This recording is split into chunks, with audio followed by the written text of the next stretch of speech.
បាទសួស្តីបងប្អូនថ្ងៃនេះខ្ញុំទៅមើលបងប្អូននៅ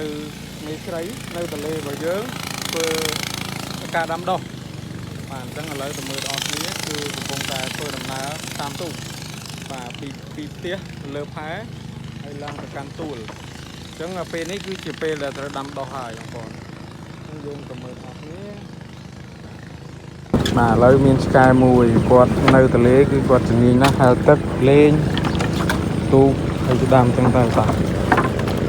អូខេឥឡូវឡើងមកដល់ចំការនេះទៅស្ងួតទឹកទេបើគាត់ទៅគឺ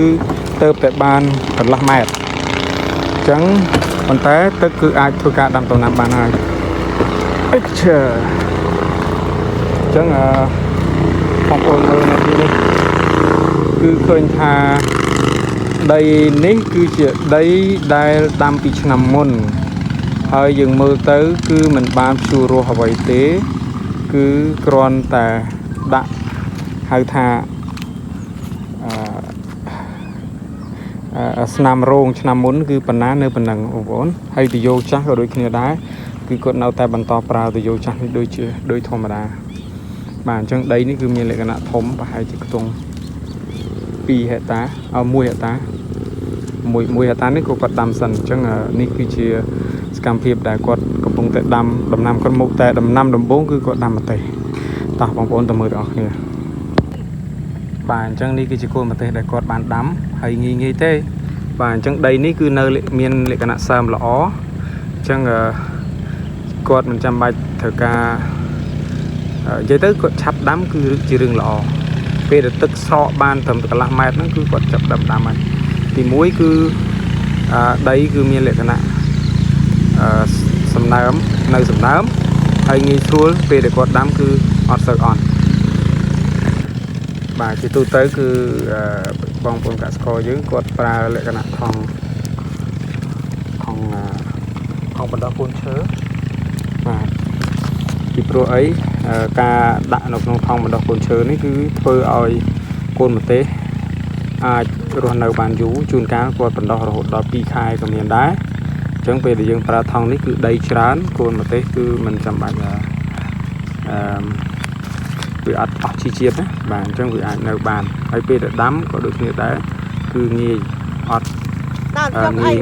ងាប់ទេបាទបន្តពីនេះទៅគឺខ្ញុំនឹងទៅមើលបងកសិករគាត់កំពុងតែតទឹកបាទកំពុងតែតទឹកបងប្អូនបាទកំពុងតែតទឹកហ្នឹងគឺទយោប្រព័ន្ធចាស់របស់យើងទេបាទអូខេអញ្ចឹងឃើញថាតោះទៅមើលបងប្អូនគ្នា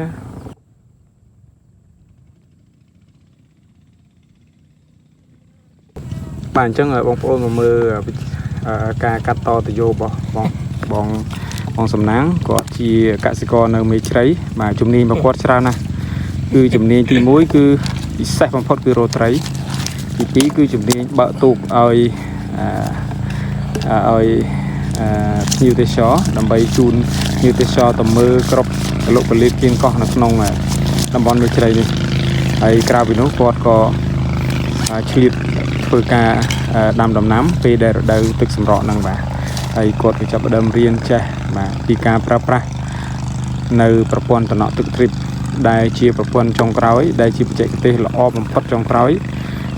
មិនមែនចុងក្រោយទេគាត់ថាជាវិធីសាស្ត្រដែលល្អសម្រាប់ធ្វើឲ្យដំណាំគឺមានការលូតលាស់បាទហើយសន្សំសំចៃទឹកបានច្រើនមែនទែនបាទអញ្ចឹងនេះគឺគាត់កំពុងតែធ្វើការជួសជុលនៅទយោដែលបែកហើយទយោនេះគឺពេលដែលទឹកឡើងមកគាត់មិនចាំបាច់សាទេគឺគាត់រក្សាទុកដដែលដូច្នេះហើយគឺគាត់ចំណេញពេលវេលាខ្លាំងបាទអញ្ចឹងទឹកឡើងទឹកទៅគាត់បេះរហូតដល់ទឹកឡើងពេញអញ្ចឹងទៅគាត់ទុកចោលពេលគាត់ទុកចោលអញ្ចឹងទៅគឺពេលដែលគាត់ត្រូវវាដាំទៀតគាត់ចាប់ផ្ដើមដាក់ដាំតែម្ដងបាទដាក់ដាំតែម្ដងអញ្ចឹងកាត់តហើយពេលដែលធំល្មមអាចត្រូវដាក់ជីត្រូវជ្រួយដីធ្វើស្មៅអីគឺគាត់ចាប់ផ្ដើមធ្វើហើយគឺមានការចំណេញច្រើនខ្លាំងបងប្អូនណាបាទអញ្ចឹងនេះវិធីសាស្ត្រងាយធម្មតាបាទរបស់គាត់នៅក្នុងការតអូខេ